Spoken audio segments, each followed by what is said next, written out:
This might be a little ironic coming from me because the Nationals have always had a player development issue, but in 2025, you saw not one, but two potential stars develop for your Washington Nationals.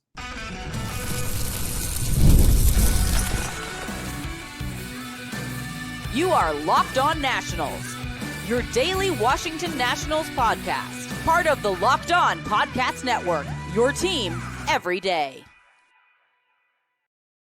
And thank you all for making Locked On Nationals your first listen every single day, as we are free and available wherever you get your podcast. And I am your host, Ryan Clary, your Nationals insider here, part of the Locked On Podcast Network, where it is your team every single day. And later on in today's program, we'll have a discussion surrounding postseason baseball that kicks off today. I always do this on day one of the wild card. We predict our World Series champion on today's show. So we'll discuss that later on in the show today. And in the second segment, we'll have a deep dive on some of the pitching staff because today is a good day and it's a day to celebrate. Yesterday we were negative. Today we're going to be positive. So we'll discuss that and what went right for the Nationals pitching staff later on in the show today. But we start off discussing the two stars that developed right here in Washington, D.C., James Wood and Daylen Lile. But today's episode is brought to you by FanDuel. And right now, new customers can bet just $5. And if your bet wins, you'll get $300 in bonus bets to use across the app. Download the app today. So we get started discussing why James Wood and Daylen Lile were probably the two biggest highlights of 2025. Let's start off with James Wood. James Wood was on a pretty historic pace for a rookie beginning this season. I mean, if you look at his first app numbers, and the reason why he was an all-star is because he batted .278, he had a .534 slug, he had 24 home runs, 69 RBIs, and 99 hits in just 95 games. The second half was a completely different story. But here's the good thing for Nationals fans. I believe that you're going to get the production of a first half James Wood. This guy comes in just so many different angles at this with James Wood. Is the best overall hitter on this team. Let's get out of the way of that right now. Number two, I think he has real 50 home run threats for this team down the road. I think James Wood at some point in his career could be in the MVP conversation. I think this is someone who could hit 50 home runs a year. Not saying he's going to do it annually, but I think he has that kind of power. This is a superstar player. And in 2025, what the year showed me was that this is going to be the face of your franchise moving forward. This is your Bryce Harper. This is the 2020s version of Bryce Harper. Now, some people out there might say, please don't say that. The Nationals never won a World Series with Bryce Harper. He went on to go against our NL East foe with the Philadelphia Phillies. That's not the point of this conversation. The point of this conversation is that you finally have that star player to lead you in the 2020s. We thought it would be Juan Soto. You trade him away and you get James Wood and a bunch of other talent who should be here for a long time. James Wood is the face of the Washington Nationals. That is what was established this season. He has established himself as one of the game's top power hitters, in my opinion. Even for his second half struggles, consider this for a second. He only hit 7 home runs across his 62 games that he played in the second half. Considering that he had 24 home runs in his first 95 games this season, he was well on pace at one point to hit 40-plus home runs in his rookie season. That does not grow on trees. That is not something that you can even necessarily develop. This is a God-given gift that James Wood has, and we are just lucky enough that he is a Washington National. You can sit there and sweat out how bad the second half was for him. Chasing down Mark Reynolds' all-time strikeout record for a single season. Luckily, he didn't finish. He finished a few shy of that. But I don't even care about that. His rookie season as a 22-year-old proved to me that this is someone that you're going to build around for future years. This is going to be the guy who's taking the Papa John's commercials, the guy who is going to be on the billboard over at the Geico parking garages behind left field. This is your new face of the franchise. And in the year of 2025, you have someone that you can say, well, we're going to build around this guy. I love CJ Abrams, but in years past, he was not necessarily someone that you're like, we're going to build around him. CJ is a great player. I think he's a great hitter, but he's got a lot of holes defensively that he's going to have to patch up eventually. But with James Wood, you saw him patch up those holes defensively. You saw him play a much better and more confident left field position. And even later on in the year, you saw him make incredible plays, incredible game-saving plays, by the way, against the Pittsburgh Pirates in the bottom of the ninth, or in the top of the ninth inning, saving a run across the board, helping the Nationals get the win, getting that second out in the ninth inning.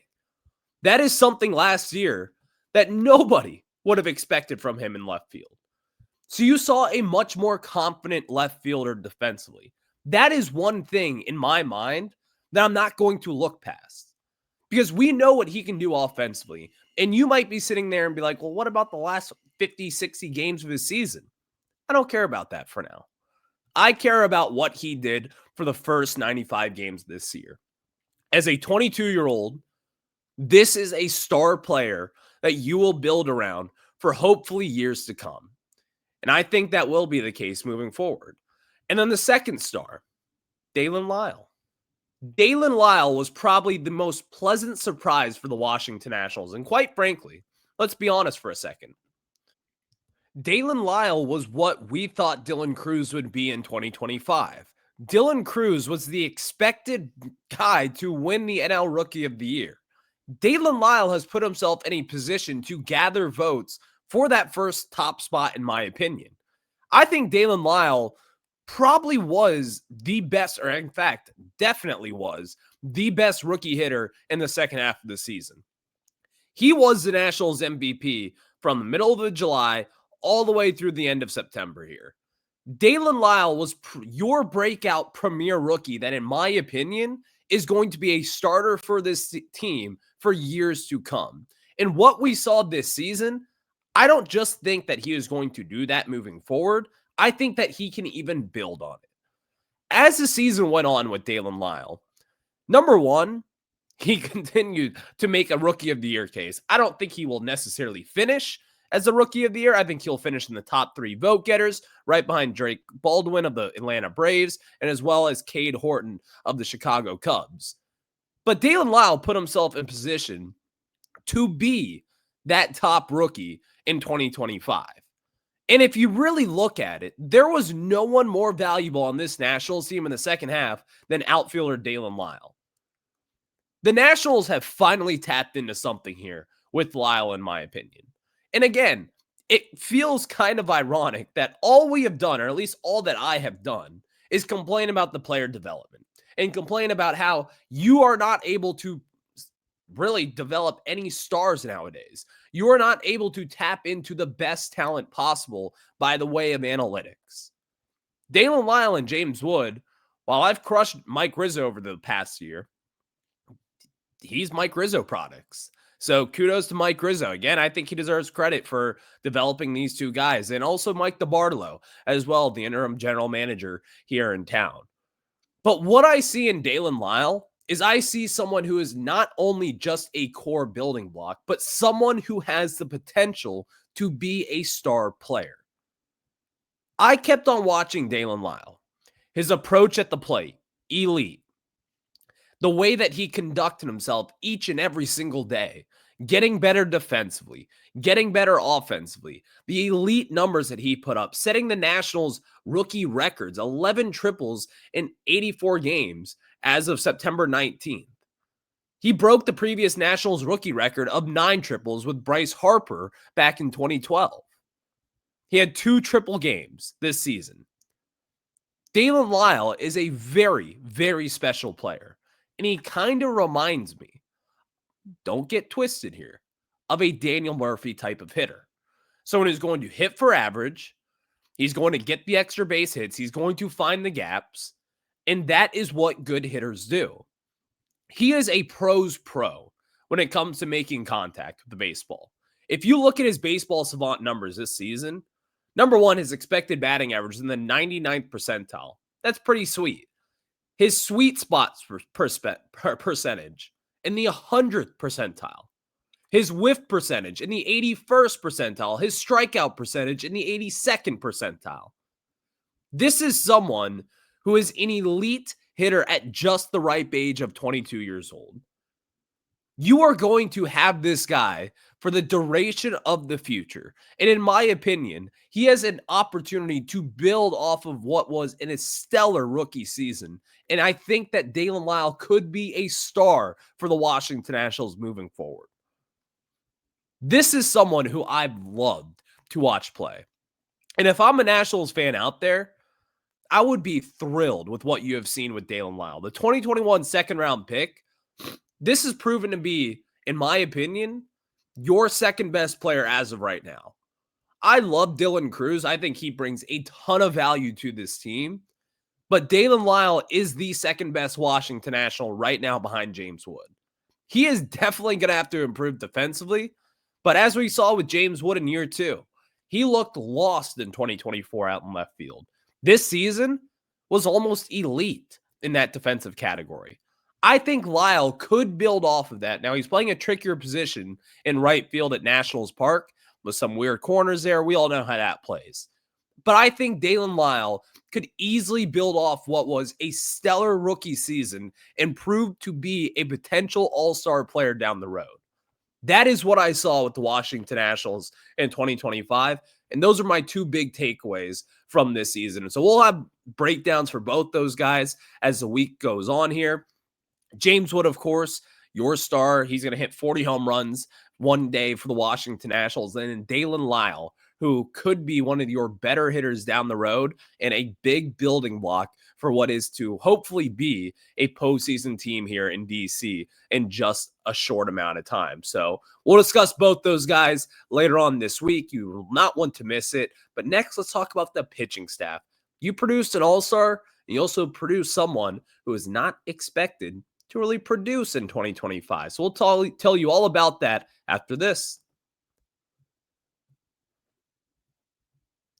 And you've probably seen a million ads for hair growth products and thought, sure, like that actually works. There are so many products out there and it's hard to know which ones are actually going to do anything. And that's why you should give Nutrafol a closer look. Nutrafol is the #1 dermatologist recommended hair growth supplement brand trusted by over 1.5 million people. And now Nutrafol is the official hair growth partner of Major League Baseball. And you can feel great about what you're putting into your body since Nutrafol hair growth supplements are backed by peer-reviewed studies and NSF content certified, the gold standard and third-party certification for supplements. And whether you are at work or out with friends or even just getting ready in the morning, Nutrafol gives you more confidence in your daily routine. And I love that Nutrafol is simple to add to your day. 4 pills with a meal, no prescription needed. It's that easy. So see thicker, stronger, faster growing hair with less shedding in just 3 to 6 months with Nutrafol. And for a limited time, Nutrafol is offering our listeners $10 off your first month subscription and free shipping. And go to Nutrafol.com and enter the promo code LOCKEDONMLB. Find out why Nutrafol is the best-selling hair growth supplement brand at Nutrafol.com, spelled Nutrafol.com, promo code LOCKEDONMLB. That's Nutrafol.com, promo code LOCKEDONMLB. And thank you all for making Locked On Nationals your first listen every single day, as we are free and available wherever you get your podcast. So if you like Nationals content, make sure to look up Locked On Nationals over on YouTube and hit that subscriber button, please. And later on in the show today, we'll have a discussion surrounding the World Series, and I've got my predictions. And NL fans, you'll want to tune in. But before that, we will be discussing MacKenzie Gore and your breakout pitcher, Brad Lord.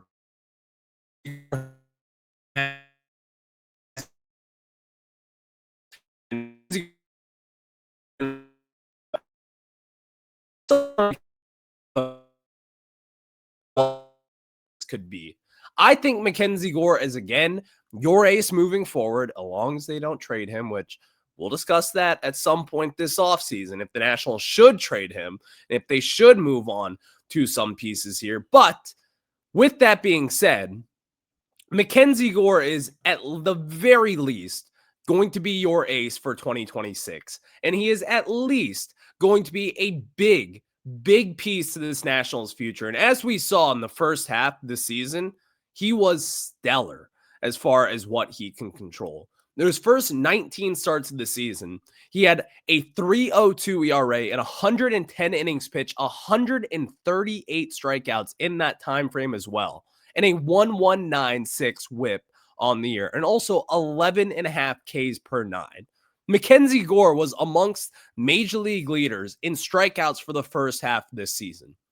He was dominant. And as we saw the season go by, injuries started to rack up a little bit, some arm fatigue in there as well. And unfortunately, he did fall off production-wise a little bit there.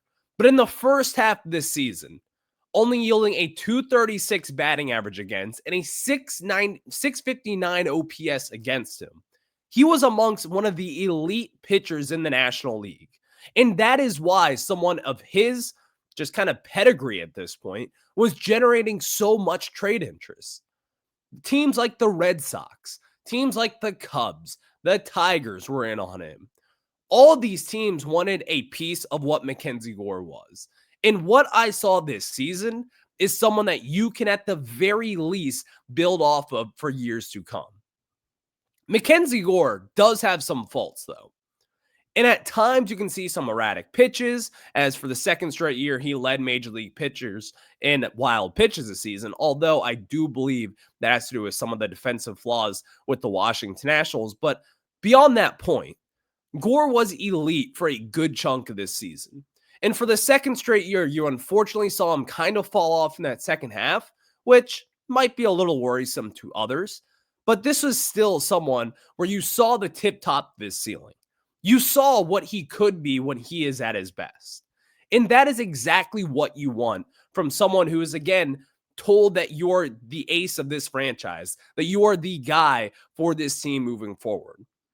MacKenzie Gore proved to me this season that he is going to be a top-of-the-line starter for years to come. And with that in mind, the Nationals have not been able to develop top-tier pitching talent for years. And I'm not going to really give the Nationals all the credit for developing MacKenzie Gore. He was with the San Diego Padres for 3-4 years before he made his major league debut. That's kind of where the development comes, from a top-tier organization who does develop talent. But MacKenzie Gore took a step up this season. And as we saw in the first half, he earned that all-star selection. He earned the fact to represent this team down in Atlanta. And quite frankly, he was in the Cy Young race for a majority of this year.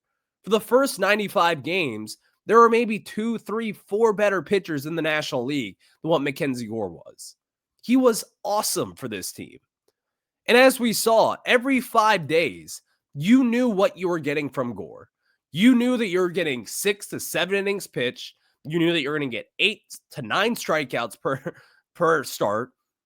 And you knew that this team would unfortunately not have any offense to go with it. Because as we saw, the run support for MacKenzie Gore this season was brutal at times. And that was unfortunate because, again, this is someone who, in my opinion, is one of the better starting pitchers in the NL East. And I do believe that MacKenzie Gore could be even better in 2026 and beyond with some tweaks because he's only 26 years old. He'll be 27 on opening day next season. And that is when I think that he is going to enter the prime of his career, and you will see the best version of MacKenzie Gore. Last but not least, Brad Lord. The development of Brad Lord this year might be one of the better stories for the Nationals. We've talked about James Wood. We've talked about Daylen Lile. We've talked about MacKenzie Gore. Now let's talk about Brad Lord. The difference is between all of those guys there, you have a first-round pick, a top 3 pick with MacKenzie Gore. You have 2 second-round picks, and James Wood was really a first-round pick if you kind of think about it. And then you have Brad Lord, an 18th round pick out of USF. You were not expecting this guy to develop to be a stud in a rotation that was, quite frankly, pretty bleak at times. But what we saw this season is someone who, even if he is not a starting pitcher long term, he is someone that you can at least fill a gap with and you can at least build on with. With Brad Lord at just 25 years old, you can build off what he had this season. You can say to yourself, well, this guy will be in the starting rotation for at least the next season. But if not that, then you will have someone who will be able to eat innings out of your bullpen. You will have a pretty elite arm who could potentially be an opener or who could maybe relieve Jake Irvin if he only goes 3-4 innings in a start. Brad Lord was one of the better stories of the Nationals in 2025. And the fact that he made the opening day roster is pretty incredible considering last year he begun the season in single A Wilmington. Brad Lord developed beautifully for this Nationals team. And as we saw all spring training long, there was whispers of Brad Lord making the major league roster, but it still seemed pretty far-fetched because the Nationals aren't really that aggressive with their pitching prospects. They like to let them simmer down in the minors, and then they'll bring them up when they are having that hot streak. So when the Nationals first put on Brad Lord, I was like, well, okay, this is what we're doing for now. I guess we're going to do this. With the DJ Hurst injury, I think Brad Lord got his opportunity. He was in the bullpen, and then he took off and he was running with it. And he was never sent down to AAA. In fact, he was at first your most valuable bullpen piece outside of Kyle Finnegan. And then at times this season, with MacKenzie Gore struggling in the summer months, Brad Lord was one of your better starting pitchers.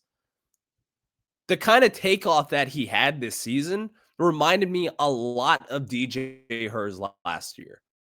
Had some struggles in the minor leagues, got up into the majors, and really took that step up that a lot of us are looking for when you're having a young kind of core of a team here. And you got to see those steps up from Brad Lord. So from what I have seen from the Nationals this season, again, it was a negative year. But those are all positives that you had from this season. You could look back in this year and say, it was a disappointing season. I talked about it yesterday. If you missed that, go hear it. You'll want to hear some negative stuff because we had it. But also this season, you did have some individual solid performances. And at the forefront of it was James Wood, who is the face of this franchise. Daylen Lile, your breakout rookie. MacKenzie Gore, finally showing that ace potential at a pretty steady, consistent rate. And then you had Brad Lord, your 18th round pick back in 2022, developed into what is a back-end starter or maybe a forefront of your bullpen for years to come. Those are your positive that you can look at, but maybe the Nationals will get back into the postseason next year. And with that in mind, we got to start predicting who's going to be in the World Series. I always do it once a year. I know we're a Nationals podcast. This is the one segment that we take a look outside of the Washington Nationals of you have got postseason baseball starting today at 1 p.m. Eastern time. I'll tell you who's in the World Series and go through that bracket after this. The NFL season is here, and FanDuel has an offer you don't want to miss. Right now, new customers can bet just $5 and get $300 in bonus bets if you win. That's right. Pick a bet, put down $5, and if it hits, you'll unlock $300 in bonus bets to use across the app. And I love how FanDuel gives me so many ways to play. I built parlays, I've tried player props, and even followed the live lines during games. And it makes watching football even more exciting when you have, like, as we saw last night, a Darren Waller anytime touchdown score. I bet on that in his first game back. He scored a touchdown. It made that game even more exciting to watch. And whether you're a casual fan or love diving into the stats, FanDuel makes the game day experience so much better. So what are you waiting for? Visit FanDuel.com to download the FanDuel app today and get started. Again, visit the FanDuel.com app, download FanDuel today, and get started with our friends. That is America's #1 sportsbook, the official sports betting partner of Major League Baseball. And we jump back into it with postseason baseball starting today. And of course, we have to get into some predictions for what will happen in the World Series. So let's go through the bracket real quick. First and foremost, you have got the first game of the day today, the Guardians and the Tigers. This series, I have got the Detroit Tigers winning. They have completely fallen off. This was the best team for a majority of the year this season. But then you saw the Brewers really take flight in the second half. The Tigers took flight south, and they completely plummeted of what was them sitting at the top of the throne. And the Guardians miraculously won the AL Central. So that was a really cool series there. I think the Tigers still win this in 3 games. I think the Tigers have the edge. I like Tariq Skubal, and I think the Tigers are overall just the better team at this point, and I do believe they get right in a 3-game series against the Guardians. And then we make our way to the Red Sox and the Yankees.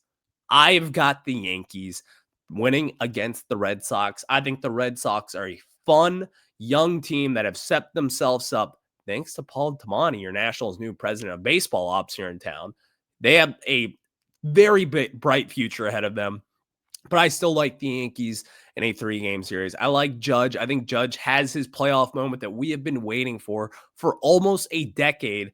You will see that in this series. Book it. Might be a walk-off home run, might be a game-winning home run, but I think Judge has that pivotal postseason moment that we have all waited for. So I've got the Red Sox, or I've got the Yankees, and I've got the Tigers going to the ALDS. And on the other side of it, the Cincinnati Reds and the LA Dodgers, I have got the Dodgers winning this. I think the Reds have had a very fun season, but listen, I'm not going to pick against the Dodgers at this point, at least this point in the bracket.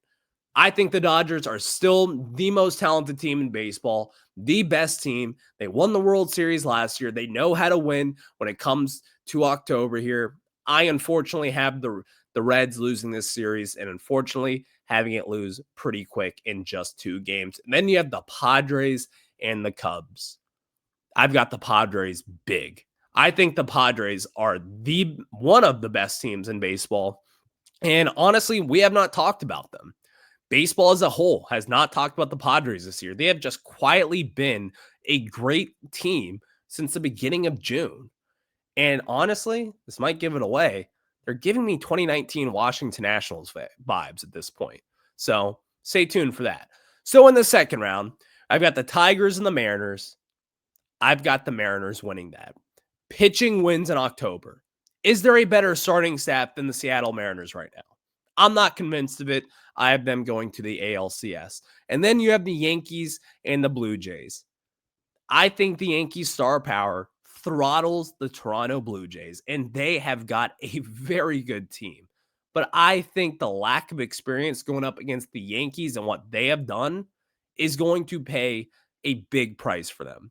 Max Fried is going to be a stellar postseason performer in New York, in my opinion. His first season with the Yankees, he was incredible this season. And really, I think that right now at the National, or with the Yankees, they are still the most talented team in the American League. So I have them facing off against the Mariners in the ALCS. And in the NLDS, I've got the Dodgers and the Phillies in the NLDS there.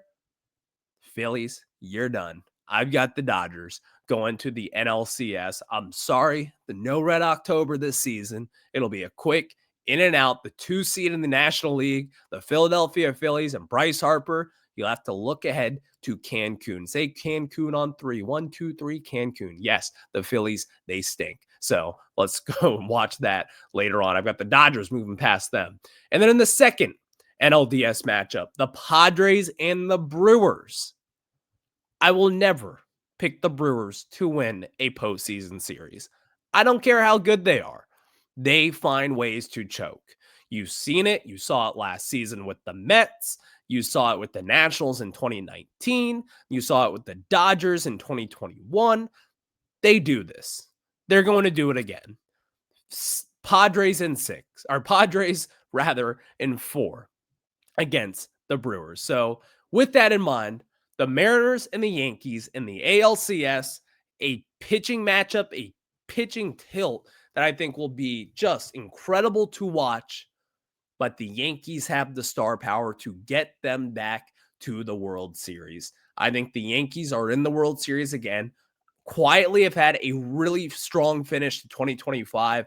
I think their pitching and also their offensive performance will get them back into the World Series. So your Yankees are the American League champions. And then on the other side of this, you have got the Dodgers against the Padres. For the second straight year, this feels like the World Series again. Except this time, I've got the Padres. I think Manny Machado gets to the World Series, and this year he will win it going up against the Yankees. I like the Padres to beat the Yankees in 6 games, and they will be your 2025 World Series champions.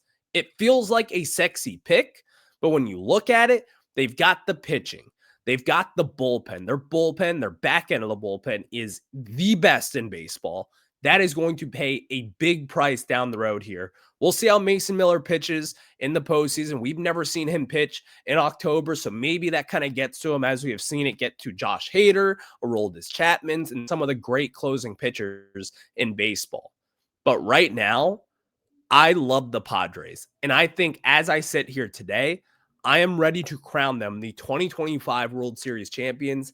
And that will be a fun postseason to watch. So thank you all for making Locked On Nationals your first listen every single day, as we are free and available wherever you get your podcasts. Enjoy the postseason baseball today. And as the week goes on, we'll break down more of the Washington Nationals. But until then, I will catch you guys on the flip side. Have a good one. Go Nats.